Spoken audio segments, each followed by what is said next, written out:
Hello and welcome to this special edition of the Aftershock show. I'm Alex Morgan, and I'm here with a very special friend of the Aftershock, Gary Singh. He is an author and reporter extraordinaire, the author of two books about the San Jose Earthquakes.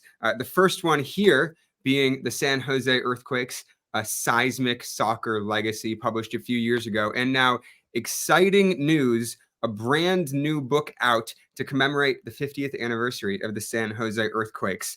San Jose Earthquakes, unforgettable, momentous stories on and off the field. Gary, welcome to the Aftershock. How are you doing today? I'm doing good. Thanks for having me. I'm glad you guys are still at it. Yeah, so I want to dive right in, Gary. This is a big year for the San Jose Earthquakes. It's their 50th anniversary, and you have been around to watch all 50 years of the San Jose Earthquakes in every iteration of this team, from its roots in the NASL through to MLS now. So I'm curious what this anniversary means to you. Oh, that's a great question. I was definitely alive in 1974, although we didn't start going to the games until a few years later. So I do feel like I've been around for I mean, in 74, I was a little bit too young to go to the games, but I was definitely alive, I grew up with the NASL team. I was a teenager working in the stands selling peanuts during the interim era and then the Blackhawks. And I was in college, and then I became a journalist around 2001, pretty much right when Landon got here. And I've been in the press box ever since then. So more than 20 years now. And anniversaries are something that they're fun to celebrate, and I'm glad you used the word commemoration, because that's sort of what this new book is about. It's just a way to celebrate the history and to commemorate all of the obstacles that have been overcome in order for us to get where we are now. And history enriches the club. It's that simple, really. Okay. And no, it isn't 50 continuous years of the same franchise in a business sense, okay? And no one's saying that. Nobody's even suggesting that, okay? But the original Quakes ended in '88, and then the league at that time gave a team to Dan Van Voorhees, who created the San Francisco Bay Blackhawks, and that team became the best team in the U.S. in a much smaller league, albeit. And then that business existed all the way up until it was sold to MLS in order to create San Jose's first MLS team. And and I think we know the MLS story, but I think a lot of people still talk about the NASL era like it's a separate story or a separate history. And in many other cities, it is a separate story. It is a separate, in Los Angeles and New York, it's a separate story. It's a separate history. Okay, the teams you look at right now in Los Angeles and New York have nothing to do with the 70s or anything. But in San Jose's case, it's all one story. Everything led to everything else. Every phenomenon arises due to the coming together of previous phenomena. Okay, and everything from 74 directly led to everything that is right now. And I think it's more interesting because it's a sort of a janky, idiosyncratic history, and it totally highlights all of the obstacles that have been overcome. And even on the back of the book, it says the Quakes and their fans have overcome a multitude of issues in the last 5 decades, including leagues collapsing, attempted rebrandings, local apathy, political indifference, and even a franchise relocation. But they never gave up, and even though Johnny Moore, Chris Rondolowski, and Landon Donovan have come and gone, along with coaches, general managers, and owners, the multi-generational family that this team has created is still standing pretty solid. Okay, and that's basically how I've seen it all come down to, is just family. Especially the way that we've had reunions going on. The Quakes had a reunion in 1984. Okay, okay, it wasn't just the reunions and the anniversaries are not a recent phenomenon around here. Okay, they had a 10-year reunion in '84. They had a 15-year reunion in 1989. George Best came to both of those. I was there for both of them. I mean, I was much younger and much shorter, but I was there. Okay, and then in 2016, for example, it was the 20th anniversary of the first San Jose MLS team, and that was a landmark moment, in my opinion, because it now proved that even the current era, the MLS era, is up to 20-year anniversaries. And this league, and this town is where it all started. The first game was here. You know, Spartan Stadium is about a 10-minute walk around the corner from where I'm sitting. Actually, I'm still in the neighborhood. So, and it all boils down to family, because it really is a multi-generational family that this town and this club over the different eras has created. And it's unlike anything in all of American soccer. I mean, Vancouver and Seattle and Portland have a similar timeline, but they don't have the multi-generational family that we do. I mean, in terms of these constant reunions and anniversaries. And that's how you build the culture in this country. That's how history is important. Now, it's not to say that it's not to say it's more important than how good the current team is doing on the field. Okay, if the team on the field is mediocre for 10 straight years, yeah, you're going to start losing the fan base. Okay, no one's saying that the history is more important, okay, but it's part of how you build a culture. It's a great thing to celebrate. And that's what the book is. It's just a way to help celebrate all of this. And I've been here for all of it. And in your first book, the Seismic Soccer Legacy, what I appreciate about that one is how in depth you went with a couple of the key narratives and key stories and key people that helped make the earthquakes a reality and kept them together through the course of the years. And what I appreciate about this new book maybe is a little bit broader lens and trying to bring more people into that history and into that narrative, and showing how it took successive generations of entrepreneurs, of players, of coaches, of community members in their repeated efforts to keep this franchise alive. Is that how you kind of think about this new book project? I'm curious. There are a lot of Earthquakes fans who already have the Seismic Soccer Legacy, on their shelves, who have read it. What was the specific spark for this new one? How do you see it adding to kind of the historical dialogue around the Earthquakes? Well, that's a great question. Well, about maybe almost a year ago, maybe like February or March of last year, when it became clear that the team was going to be celebrating its 50th anniversary this year, or they were going to be taking it seriously, as Was they that in should. doubt? I didn't realize that was in doubt. Well, no, they were always going to do something, but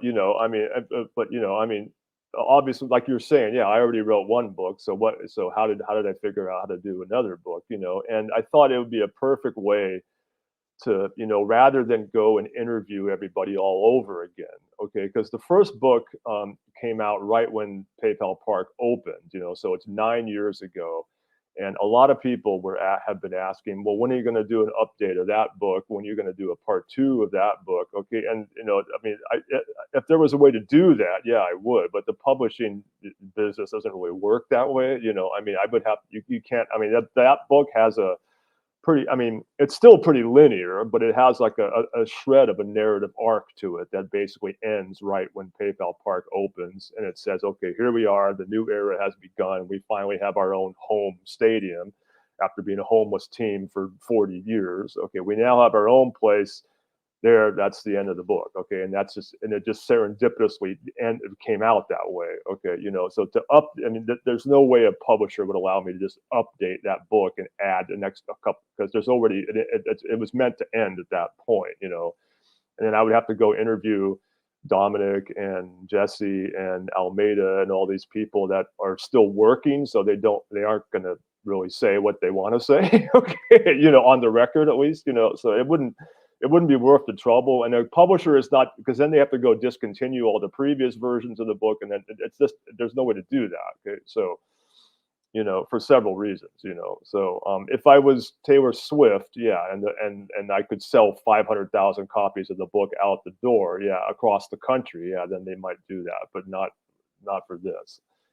So so what I thought would be, since I write, short 700, 800 word newspaper columns every week anyway, I thought it would be a great plan of attack to just blow through the entire 50 years of history in one book to just show people once and for all that this is all one history, and that the NASL era is not a separate story. It's all the same history. Okay, and there are not that many clubs in the US that can say this, and that was the whole point. And it's just to celebrate the history. It's not a comprehensive history. It's not, it doesn't investigate any of the palace intrigue about why somebody got fired or what's going on with the owner. And, those are much different types of books. And this is just, it's to celebrate and make everybody proud that they're a fan, because the fans have a lot to be pissed off at right now, I mean, as we all know, and, over the last several years. And this is just a way to say, yeah, okay, it has been worth it to stick around and support this club,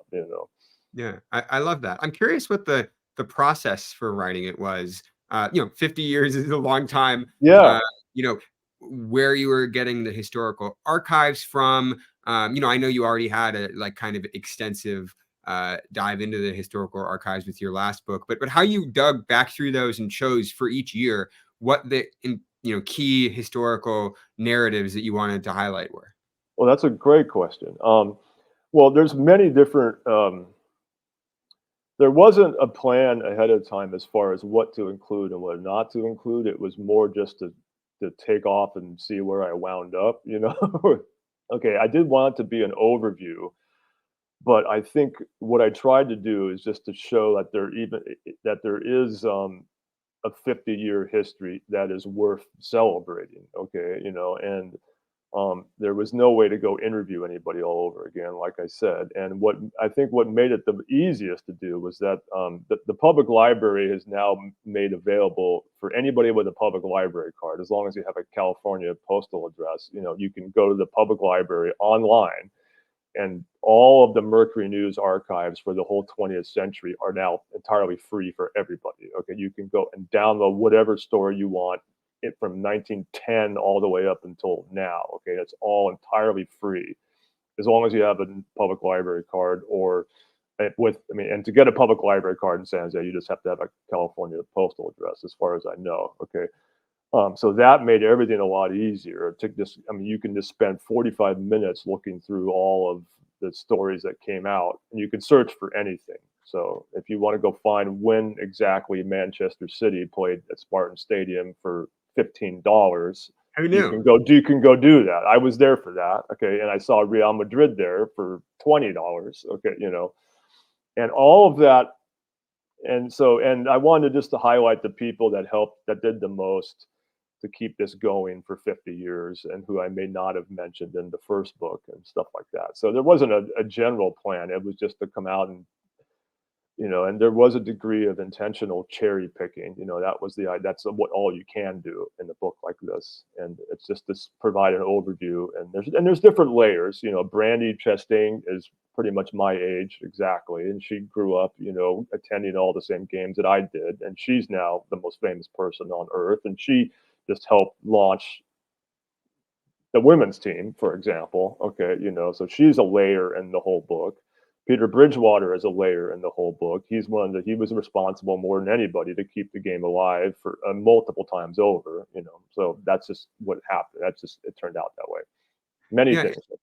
Something that you mentioned earlier that really struck me in the book as well is the fact that the Earthquakes have always commemorated their history in a way that other clubs haven't. That this is not like a new tradition that you are starting. That the Earthquakes since 1984 in their 10-year anniversary have had alumni games, and they continue to have alumni games that are incredibly well attended by players and coaches and general managers, and how that creates a really kind of rich community in San Jose. I'm curious, why you think that's the case in San Jose and not in other places, and how that started and why it's maintained such kind of like a strong tradition here, and how you kind of tapped into that in order to help inform this work. Well, that's a great question. As far as why it happened here, I think, well, I mean, in the original days, a lot of these guys were Europeans. Okay, they came from cities or countries where every club does this. Okay, And I think it has a lot to do with the fact that, you know, especially in the NASL days when the Cosmos were like the Real Madrid of the time, okay, and that story's been very well told. Okay, I mean, you can imagine. I mean, you know, as far, I mean, if you think of all these global zillionaire clubs, international clubs, you know, Real Madrid and Man City and all that stuff with global superstars up and down the roster. Well, the Cosmos invented that. Okay, they started the whole thing. Okay, the story's been over documented to death in movies and books, and at the same time, the Quakes were like the anti-Cosmos. Okay, in the NASL era. You know, they were the working class club. Everybody knew each other. The fans knew all the players. Okay, no one had ever done that kind of thing before in any sport in the U.S. Okay, it was like, you know,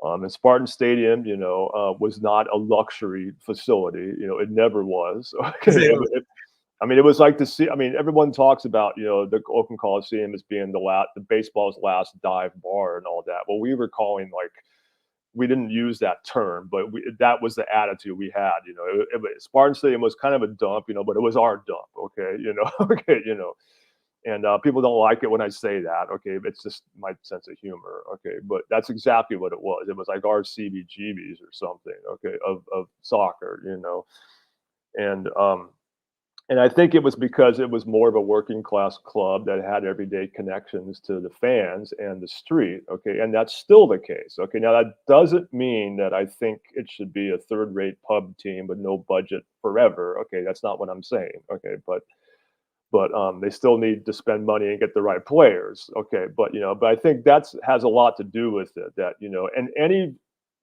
league, and especially in Europe or Latin America, the all the clubs are 100 years older than what we have in the US. And there's always people that are obsessively documenting the history. And that's what builds the culture of the club, or part of it, you know. And this is, I think the people who played for the Quakes just understood that back in those days. And then it continued and never stopped. Yeah, and another thing I appreciate about the book is that it kind of you know, impels us into the future.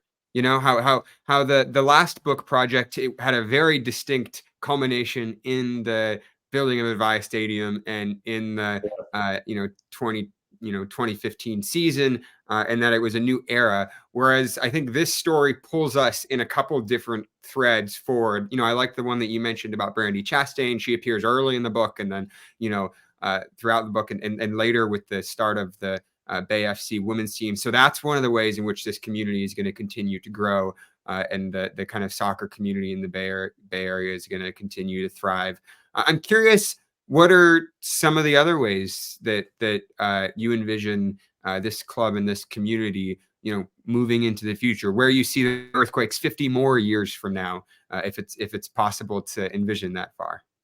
Well, I think if MLS still exists 50 years from now, I think you will honestly see a lot more clubs that are doing stuff like this. Okay, you know, I guarantee you that next year when Portland hits 50 years, they're going to be doing something. Okay, they're not going to sit around and just say, okay, well, it's 50 years, big deal. Okay, you know, and there's a scene in the book. Okay,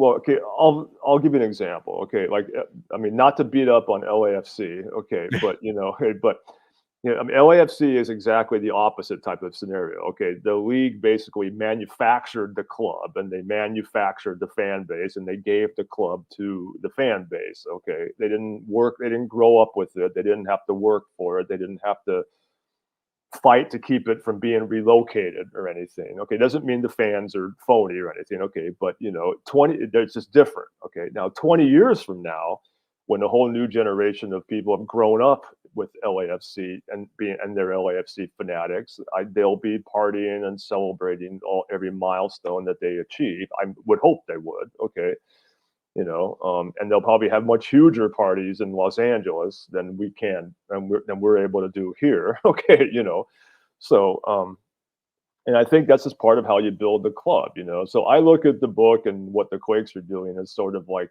planting a seed, you know, that or planting a tree whose shade that will not be able to see. You know, that's the wise old phrase or something. Okay, you know, I do believe that they are people, whether they get it now, whether other clubs get it now or not, in 20 or 30 or 40 years, if MLS is still here, they'll be doing similar stuff. Like look at St. Louis, for example. They've been suffering for decades because they don't have a team in MLS. Okay, and I haven't been to St. Louis, but if you look at the footage, there's billboards on the side of the freeway. There's tons of fans celebrating, and they have a much longer history than we do. Okay, they get it. Okay, and wait till they get to be 100 years old. I mean, they're going to be having 10 times bigger parties than Man United or anything else. Okay, so that's what I hope will happen. It's just one way to help build the culture. Okay, there's other problems with MLS. We all know that. Okay, but if it is still here in 50 years, people should be doing the same thing. I mean, I'm just that's how I look at it. I'm just, while I'm here and I'm still alive, I'm going to celebrate the history of this club. And I do believe that if every fan who does read this, I think it'll help make them a more interesting fan. I do believe that. I'm not saying, again, I'm in the press box, so I'm not paying for season tickets. Okay, if I was, I would probably have a different attitude. But the fans have every reason to be pissed off and complaining about all the things that they're pissed off and complaining about. Okay, I'm not ignoring any of that. I'm just saying that while I'm in the position to celebrate the history and tell some stories and do it in my snarky, entertaining way, that I can't. And again, and I should also say that this is not just some fanboy worshiping of the team for 180 pages. Okay, there's plenty of moments in here where I'm pointing out how ridiculous and embarrassing this was. Okay, so the 2018 season, when we only won 4 games all year, that was officially the worst team ever, going all the way back to the NASL era.